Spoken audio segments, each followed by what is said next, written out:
Another day and you've had your fill of sinking with the life held in your hands are shaking cold. These hands are meant to hold. Speak to me when all you gotta keep is strong. Move along like I know you do. And even when your hope is gone, move along just to make it through. Move along. So a day when you've lost yourself completely could be a night when your life ends. Such a heart that will lead you to deceiving. All the pain held in your hands are shaking cold. Your hands are mine to hold. Speak to me when all you gotta keep is strong. Move along like I know you do. And even when your hope is gone, move along just to make it through. Move along. When everything is wrong, we move along. When everything is wrong, we move along.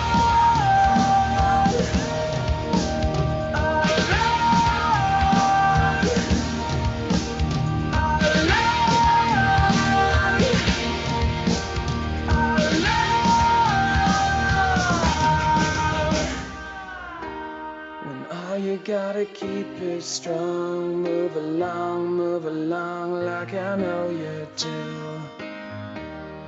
And even when your hope is gone, move along just to make it through. When all you gotta keep is strong, move along like I know you do. And even when your hope is gone, move along just to make it through. When all you gotta keep is strong, move along like I know you do. And even when your hope is gone, move along just to make it through.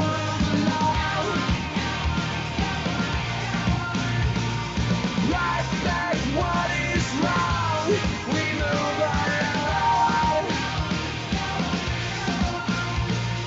Right back what is wrong, we move along. Right back what is wrong, we move along.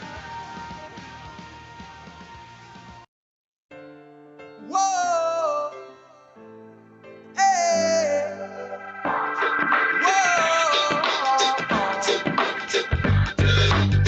I've been waiting on the sunset, bills on my mindset, I can't deny it. Getting higher than my income, income's breadcrumbs. I've been trying to survive. The glow that the sun gets right around sunset helps me realize this is just a journey. Drop your worries, you are gonna turn out fine. Oh, you turn out fine. Fine, oh, you turn out fine. But you gotta keep your head up, oh, and you can let your head down. Good morning, everyone, and thank you all so much for being here. My name is Lily Banning, and I am the Community Impact Director with the American Heart Association. And as we kick things off for today, I just want to share my appreciation and also share with you some staggering statistics. Heart disease disproportionately impacts the construction industry, and that is why the American Heart Association is committed to our Hard Hats with Heart initiative. This campaign is focused on improving the health of the industry so that we can see an end to statistics like 1 in 25 craft workers have diabetes, or 1 in 4 struggle with obesity, or 1 in 4 craft workers are diagnosed with high blood pressure. As a couple of housekeeping items before we begin today, want to let you all know that we are in webinar format, and just because we cannot see you, it doesn't mean that we don't want to hear from you. So at the end of the program, we will have time for audience Q&A, and please put your questions in this chat box. Make sure to choose everyone or all panelists and attendees from that drop-down menu in the chat box. So let's just try it out to see who's here. Is this your first time at one of our Hard Hats with Heart trainings, or have you joined us before? If you want to type in the number of how many trainings you've participated in so that I can just get a sense of who's in the room, please drop that in. Thank you. Great. Oh, so we have a few first-time folks, and we've got some veterans. Wonderful. Thank you all for being here, and we will kick it off.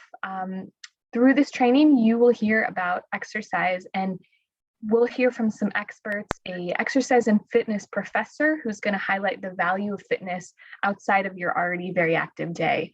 And there will be a chance for Q&A, so get your questions ready for Professor Zuniga. We're also going to hear from Dr. Tatiana Pardo on the intersection of physical activity and heart health, and exactly how much physical activity you should be getting to reduce your risk. And then last but not least, we will provide recommendations and guidance for what employers can do on job sites and in workplaces. So whether you're an employee, a supervisor, or an executive leader, what are those action steps that you can take and the resources that are available to support employees with increasing their overall physical activity and improving their heart health? So I would like to first hand it off to our sponsor of today's training and welcome James Morales with Milwaukee Tool. Thanks, Lily. Thank you everyone for having me today. It's an absolute privilege to be here with you all. My name's James Morales. I'm from Milwaukee Tool. I've been with the company for coming up on 8 years now. And when I joined this position, it was really exciting to find out that we were very supportive with AHA in the local market. For me, it really hits home. Heart disease is something that runs very common on my father's side. So being a part of this is really, truly an honor. Coming from the Milwaukee Tool side, the way that we see this, fitness ties into the ultimate conversation of safety. And trying to drive a safer job site is something Milwaukee Tool is very focused on every single day. And we have been since the inception of our company in the 1940s. So to be here and to be able to sponsor this specific webinar really is a great fit for us. And we're really, really privileged to be here. For me as well, I worked in the safety side of our business for about 3 years as a safety specialist, and got to work with safety managers all over the country and learn quite a bit about the importance of ensuring that we focus on the current generation and driving more fitness and making sure that they're prepared for the job at the beginning of the day, but also making sure that we instill good practices into the new and upcoming generations so that this becomes common practice. One of my favorite stories is I was on a train out in New York and was going past a job site and watched a group of the construction workers doing their stretches in the morning before their job got started. You wouldn't have seen that 20 years ago, right? And it's something that's growing and it needs to continue to grow. So for each of us to be here today, to dedicate our time to making sure we are driving more fitness and a safer job site is really, really important and going to have a lasting impact on the country and all of our tradesmen and women out there. As far as Milwaukee Tool goes, safety is something that we really focus on. We may not have products that relate to fitness, but every product we do design always has some sort of safety focus in it, making sure that the employee shows up on the job site and leaves the same way that they got there. So at the end of the day, I just wanted to come by and say thank you. We are very, very honored to be here today and to support AHA and especially this webinar. If you guys ever need anything, again, please feel free to reach out to me as it relates to Milwaukee Tool and safety and anything else. But thank you, Lily and Jana and the team for having me join today. Thank you so much, James. We really appreciate those comments and you linking that safety and fitness together. We are going to now hear from Professor Julia Zuniga. She earned her bachelor's degree from Virginia Tech and a master's in kinesiology from Georgia Southern University. After graduation, she was hired to be the first civilian fitness director on board the Naval Aircraft Carrier, where she completed a combat deployment in 2003. And afterwards, she worked with wounded veterans to find their new normal through adaptive sports and fitness. Currently, she teaches exercise science and health classes at San Diego State University and Mesa College, and she has been involved with the American Council on Exercise as a master trainer, chapter author, and subject matter expert. She's also a certified EMT and has taught CPR and first aid classes for the American Heart Association since 2009. So I'd like to welcome Professor Zuniga. Thank you, Lily. It's my pleasure to be here. I've been working with the AHA for many years, but I also have a lot of construction in my family. My husband is a president of their family business. His dad is still active in the business too at 80 years old. So between the two of them, they have many years of construction experience. So I knew exactly who to talk to when preparing this lecture. So I asked them some issues that are common among the construction industry. And these were the top three. They told me back pain, high blood pressure, and diabetes. And they all have very similar causes and things that you can do to change your lifestyle to support and to avoid those things. So I wanted to talk about those three in general and talk about things you can do to avoid those. So with back pain, I know one of the problems is, of course, not stretching, but also there's a tendency to have very repetitive movements in construction. I know my husband, he lifts a lot of 90-pound sacks of concrete and often has back pain. So there's repetitive movements. There's also tight muscles because lack of stretching, but also it's a lack of, sometimes for some people, a lack of exercise and a lack of care for the diet, which leads to belly fat, and that causes more pressure on the low back. So we want to address that with some of the suggestions I'll make today.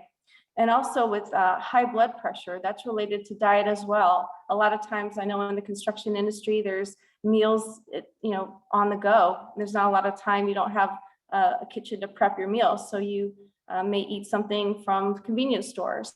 And all the salt in those foods can lead to high blood pressure. There's a lot of high calories there and lack of nutrients and fiber. And also diabetes, that's related to the diet as well. It can also be due to a lack of exercise and alcohol consumption.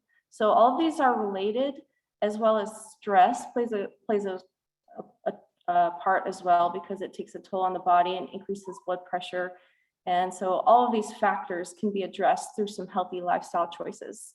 So I'll talk about that on the next slide. One of the best things that I think you can do is get out and walk. So encourage employees, encourage people in the industry to take walks after work. A lot of times in the industry, there might be a tendency to think I got exercise or I was active on the job, so now I'm going to come home and sit and drink an alcoholic beverage. But if you get out and walk, it does a lot of good for the body and the mind. It's a really good stress reliever. Being outside and being away from the phone, away from the TV, away from distractions, it's a really good time for family members to talk and engage with each other. It's also, without those distractions, I think it improves relationships. My husband and I walk our dogs every evening after dinner, and it's just a nice time for us to connect. So it can do a lot of good for the body. It burns calories, it gets the body moving, helps maintain a healthy weight. Also finding outlets for stress, even if it's not walking, finding a recreational sport, maybe a recreational league of some sort, or even hobbies like gardening are shown to relieve stress and be very beneficial for the body, or learning an instrument or making something creative. It's a really good way to alleviate stress in a person's life. So finding that outlet. And then on the next slide, I want to talk about what we learned from COVID. We learned that we can do fitness anywhere. We don't need a gym necessarily. You don't need to have a membership that you go to often. This is me doing lunges in my backyard, in my patio. So you can do a lot with very little equipment. I just have some dumbbells, some bands, even body weight exercises. And if you're not creative and you don't know how to make programs, it's easy to find programs or courses like a workout program on YouTube. They have a lot of videos with experts that are really motivating and can get you going to do a circuit or stretching or yoga or any other activity. You can find it on YouTube. So it's a great outlet to use. Okay, and next slide. We'll just, I'll open it up to some questions and answers now. Thank you so much, Professor Zuniga. And we'll give the audience a chance to drop some questions in the chat. And in the meantime, I know when you and I were talking earlier, you mentioned the term movement vocabulary. Can you explain that a little bit more? Absolutely. That's a term that I got from my mentor, Anthony Carey. And I love the term. It basically, the way we can increase our vocabulary to be able to express ourselves better. I think with movement, we need to widen our vocabulary, because we tend to be, especially in certain jobs, we're very repetitive with our movements. We're forward and back. We're not side to side. We're not, moving in different planes. So I feel like when we get in that habit, we strengthen certain muscles, and then that leads to imbalances where other muscles are getting neglected. So doing movements that are very, different, very with a wide variety, can help a lot with keeping the body healthy, keeping all the muscles in balance, and keeping the muscles loose. If they're tight, one muscle is going to take over and affect the way the joint moves. So it's going to allow more healthy flow and more efficient movement when we increase our movement vocabulary. Thank you. So just that variety, that makes sense. And speaking of variety, we had a comment that says that some people feel being active on the job site's not enough and don't consider exercise like, they don't consider additional exercise like walking. Can you add more thoughts there? I know you had a really great phrase about remind me what it is around being active on the job. It's not your job. You should train for your job, not at your job. I think that's what you're saying. Yeah, yes. I believe that when you're active on the job, yes, it's good. You're burning calories, but to be able to train for your job is good to alleviate stress on the body. Like my husband lifting the 90-pound sacks of concrete. If he didn't do exercise to keep his back strong, those lifting heavy things and heavy equipment might take more of its toll on him, on his body. So it's kind of like I use the example of weekend warriors.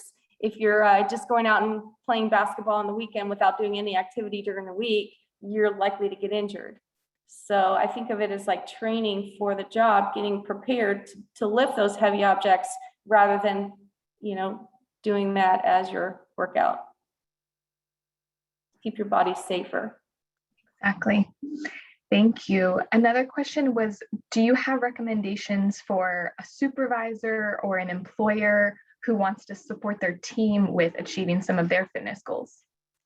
Absolutely. I've been involved with some fun programs where we had challenges for walking. I think it's really fun to do like a walking challenge, and there's a lot of apps out there. I use Strava. You can find some free apps that people can download, and they can track their steps, and you can connect them with each other so you can see who's got the most.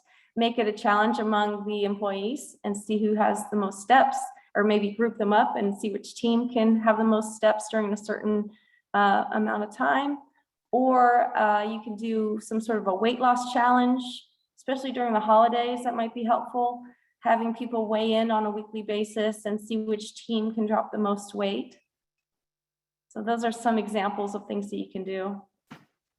Thank you. And we did get a question around what happens in the body when stress causes high blood pressure, and can it be reversed? And I will say that we have Dr. Pardo speaking a little bit more about the actual implications of stress on the heart a little later, but do you have anything you'd want to add to that?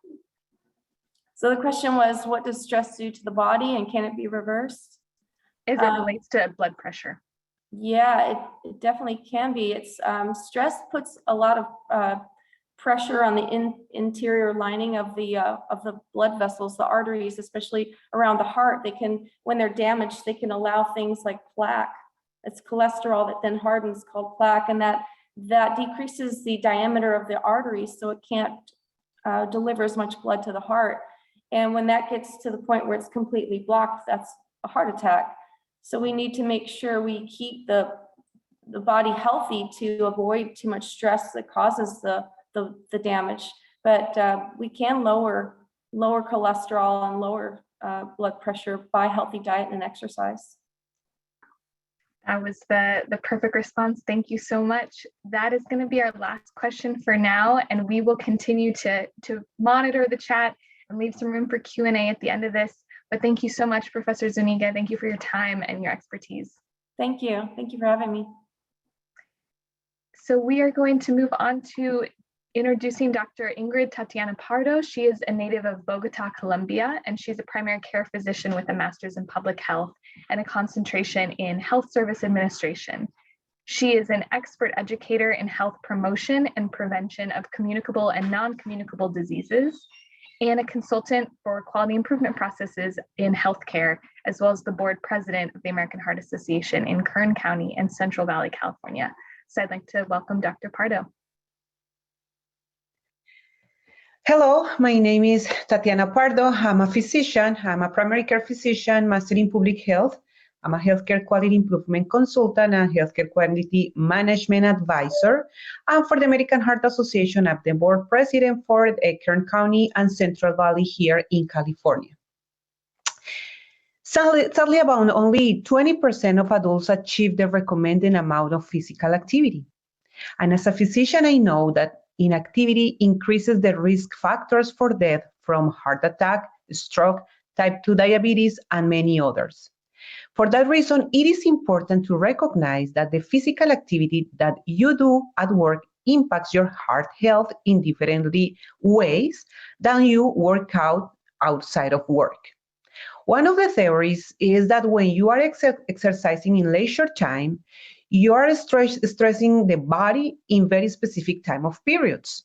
In contrast, when you are working or you are at work doing physical activity, you are keeping your heart rate and your blood pressure in a high rate and because of your movement, because of your exercise.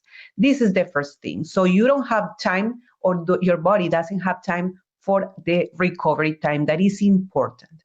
For that reason, it's important that you go out of your work and start doing workout. The second one is because when you are working, you are under stress, and that stress affects your brain.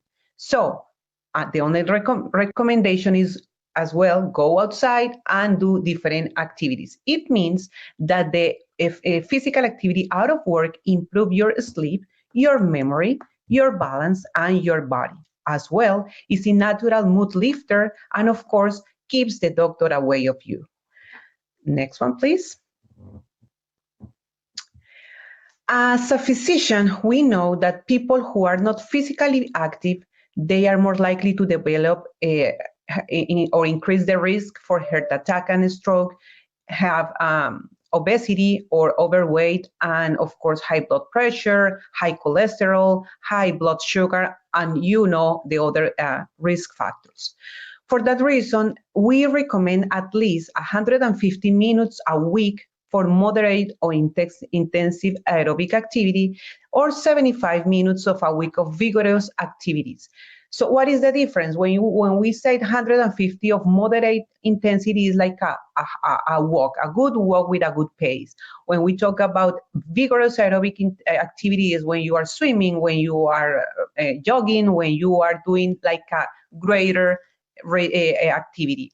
And the other recommendation is just combine both of them. Not all the time you should be running or jogging or riding bicycles, but you can walk as well, or doing like a fitness class, fitness class that works. But also, we also recommend the strength training activities. So the weight lifting is really important. And also we need to improve our balance and our endurance. So there are 4 different type of exercise that we recommend. That those are the strength, the flexibility, the endurance, and the balance. So it is not only run, or not only walk, or not only ride a bicycle or swimming. It's to increase different other activities like yoga, for example, for your balance, the flexibility. So you need to stretch your body probably at least a couple of minutes a day. So this is important. And of course, the other activities that I mentioned before. Next one, please. So there are different barriers that we as a health educator listen for the people. And is the one and most important that the people mention is that we don't have or they don't have enough time to do the activities. So to address that one, we suggest monitor for a week your activities and identify the times open for the physical activity. For example, you can fit your routine in during the lunchtime. You can walk 20 minutes, or you can do the stretching while you are watching TV, for example. The second one is I don't have anyone to exercise with. So in that way, we recommend that you talk to your family, with your coworkers, and do a social support. Explain to them why do you need the workout? Why do you have to do that one, not alone, but with themselves? And you are going to help them as well to improve the physical activity. So the benefits are going to go through them as well. And the third one is I don't have enough energy. So we know that some people have more energy during the morning time, someone in the afternoon. So you are the only one who knows when is the best time that you feel energetic, and you should schedule the activity time in those moments. Another important thing that I want to tell you is you don't have to do the 30 minutes or the 45 minutes when you are working in one time. You can segment, you can space or divide during the day all the activities, 10, 15 minutes in the morning, 10, 15 minutes in the afternoon. It is perfect, it's good enough, and it's the time you are at the end of the day doing the 30 minutes. And the other important thing is when we talk about the 75 minutes or the 150 per week, it doesn't mean it should be just only in one day. Just try to do like at least 4 or 5 days during the week the activities. Why? Because this is the as I talked at the beginning, when you do or when you don't have the time to rest your body, your heart rate and your blood pressure is going to be high. So if you segment during the days, different days, or you divide the amount of exercise during the weeks, you endurance, you have the positive things for your health because you are doing the peak of your blood pressure and the peak of your heart rate in one moment, and then you have the time for the recovery. And you are explaining and learning to your body to do this activity, these changes that are the positive and healthy changes. And the last one, please.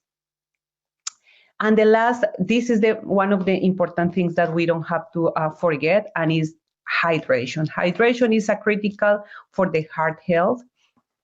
And it's because when we are thirsty, we feel dehydrated. What happens when we are dehydrated? That our heart is pumping higher, and our arteries or our blood vessels are constricted, so are closed. So what happened? Our blood rate is gonna be higher, and our blood pressure is going to be higher, and that affects our workout. So that means that is not a good thing for our body. We are putting or overload our body, and this is not good. Also, our kidneys and our brain are going to be with a little bit of problems. So the most important thing is just drink, be hydrated, and the best beverage, as I said, is the water. Water is the best. Try to avoid all the caffeine beverages, because those caffeine beverages, the caffeine is a substance that is gonna just help you to lose through diuresis your liquids in your fluids of the body. So try to just drink water. And if you have any disease, like for example diabetes, or you have high blood pressure and taking diuretics, you need to keep that one in mind, and just increase even more the drink of water. So while 150 minutes of moderate physical activity a week sounds like a lot, I hope that those tips and solutions will help you to see how it can be broken down into more manageable increments and incorporated into your existing day. Thank you so much for this time, and I hope all those tips help you in your daily workout.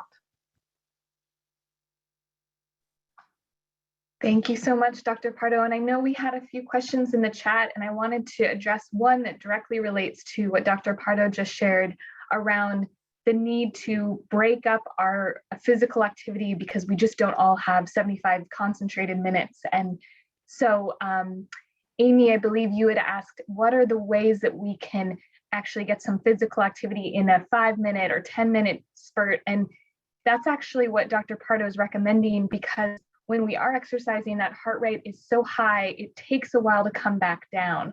So if we're already being physically active at the job site, we don't want to keep it up so high for so long. That causes a lot of stress on the body.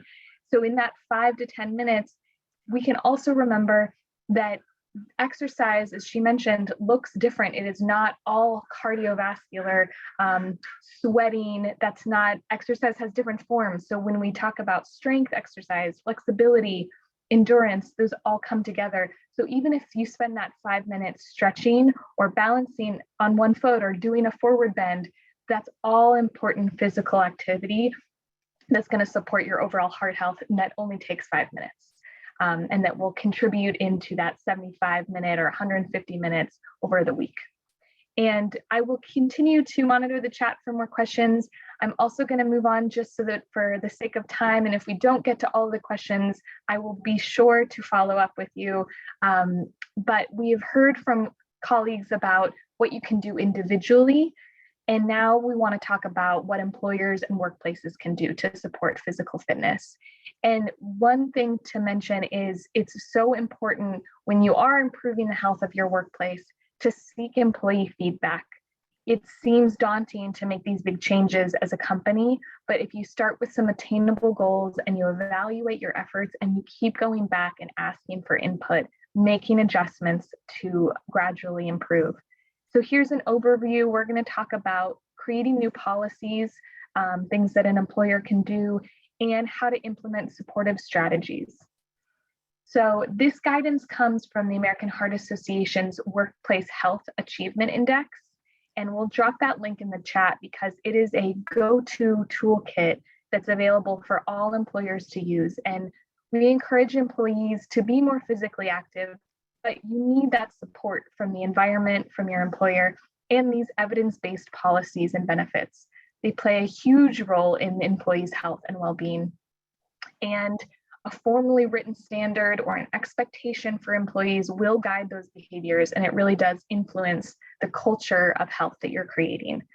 In this training series, we've discussed examples of healthy organization-wide policies, such as including a tobacco, vaping-free workplace, or requiring healthy food options at company meetings, or subsidizing the cost of healthy food. And for fitness, this could look like the following. We talk about stretch and flex. This is something that you may already be implementing on your job sites, but recognize how important it is to continue to encourage attendance at these stretch breaks. And maybe not just only at the beginning of the day, but also at lunch or at the end of the day. This can really decrease the likelihood of injury, and it serves as that perfect time to huddle and to discuss the day's priorities and goals. We also talk about a booster break policy. So this is a policy that can ensure employees are given one 10 to 15-minute movement break every day. These booster breaks, as we're calling them, can consist of employees meeting in an open area and performing some kind of physical activity for 15 minutes together. It can be led by a coworker. It can be a stretch break. And especially for your office-based employees, that can really decrease that sedentary behavior and ensures that all employees are afforded that opportunity to take an activity break and encourage more movement. Another suggestion is around employer-based subsidies for public transportation and active commuting. So you can consider providing subsidies for public transportation that can really facilitate that need to be physically active amongst employees. You're not just getting in your car first thing in the morning and then getting out of your car and then sitting all day. And state and local jurisdictions can supplement these subsidies and provide their own commuter benefit programs. If you're also looking at gym reimbursements or subsidies, and given the way the world looks right now, Professor Zuniga mentioned that this may not apply necessarily to just going in person to a gym membership, but it can also apply to online classes, or if you're giving a discount to at-home equipment. It looks differently with COVID-19. So really consider how you can be flexible with reimbursing for those at-home gym supplies. And lastly, acknowledging the importance of exercise for employee productivity. You really want to evaluate the demographics and the culture that you're working in, and consider which of these policies best fit your workplace, because it's going to be individual and it's going to be different. And you want to design policies and practices that employees will actually benefit from and not work against. So policies need to be supported by programs, and programs should be very easy to use and accessible and relevant.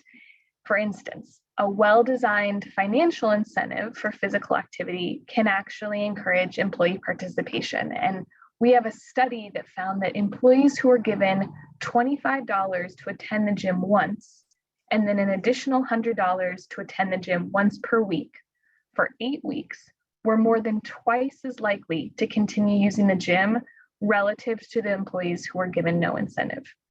And this effect actually persisted even after the financial incentive was removed, because that financial incentive helped motivate people to adopt that new behavior. We also saw that employees that were given a fixed amount, which was a fixed amount of $50 plus $25 more per week for hitting the gym or walking or achieving their goals, nearly twice as many of that control group actually exercised versus folks that were given the money upfront outright. So people enjoy incentives, it motivates them. And other incentives could include raffling off equipment like a yoga mat or a gift certificate for running shoes, or even paid time off.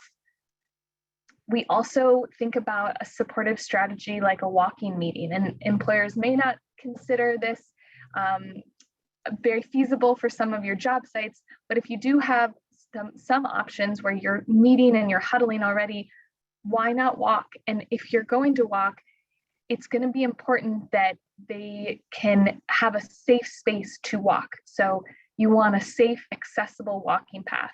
So this is definitely an opportunity for you to consider outlining that route for your employees on the job site or around the office.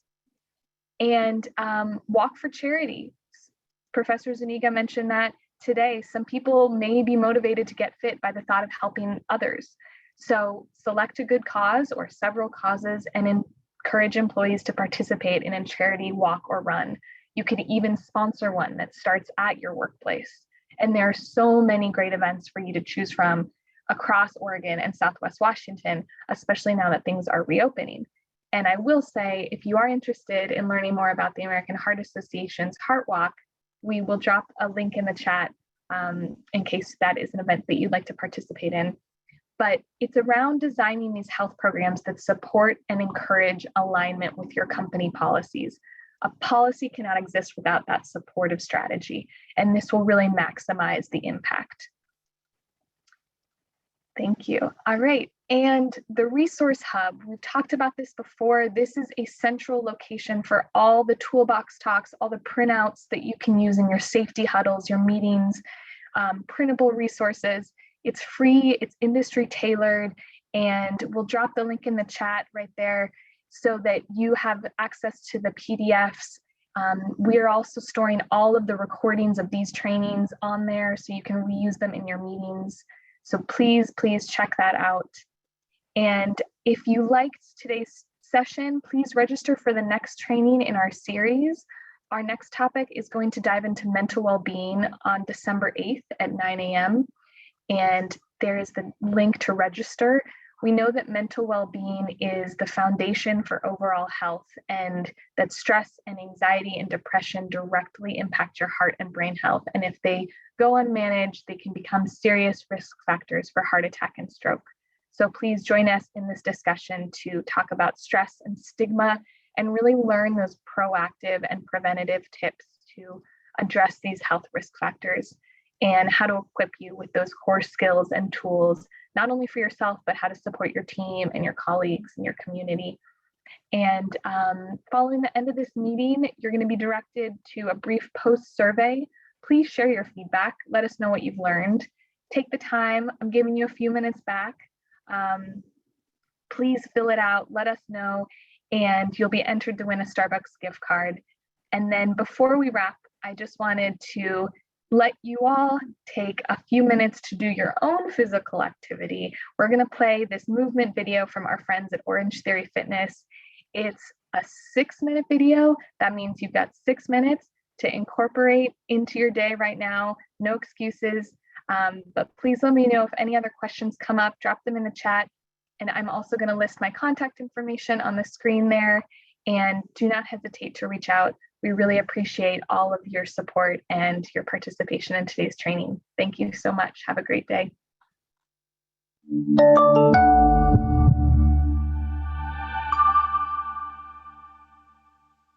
Today's workout is all about upper body strength, which is super important for activities of daily living and maintaining proper posture and alignment.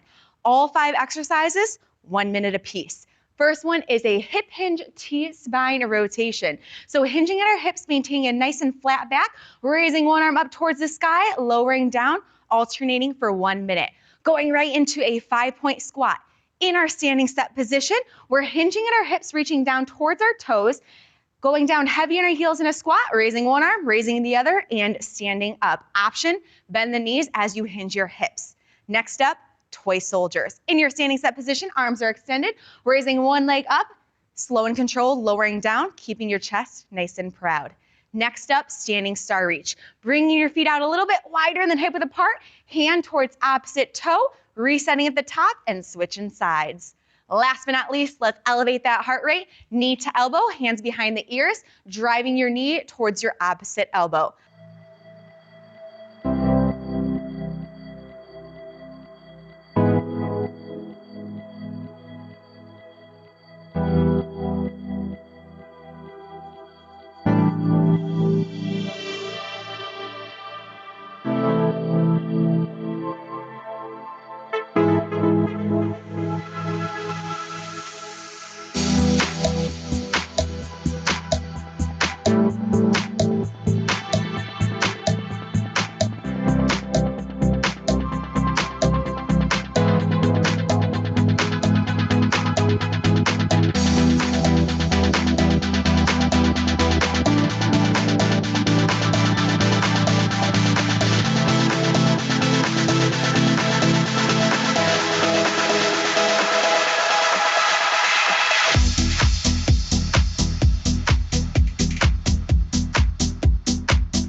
close. Pure love burning the furnace. We are, we are, we are, we are.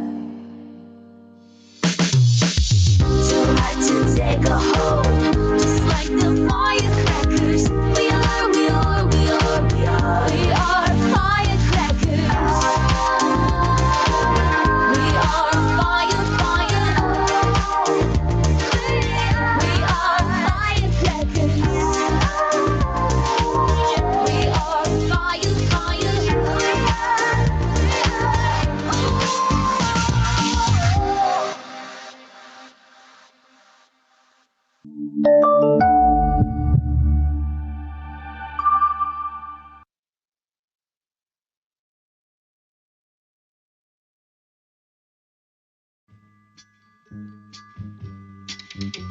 Listen, baby, ain't no mountain high, ain't no valley low, ain't no river wide enough, baby. If you need me, call me. No matter where you are, no matter how far. Don't worry, baby. Just call my name. I'll be there in a hurry. You don't have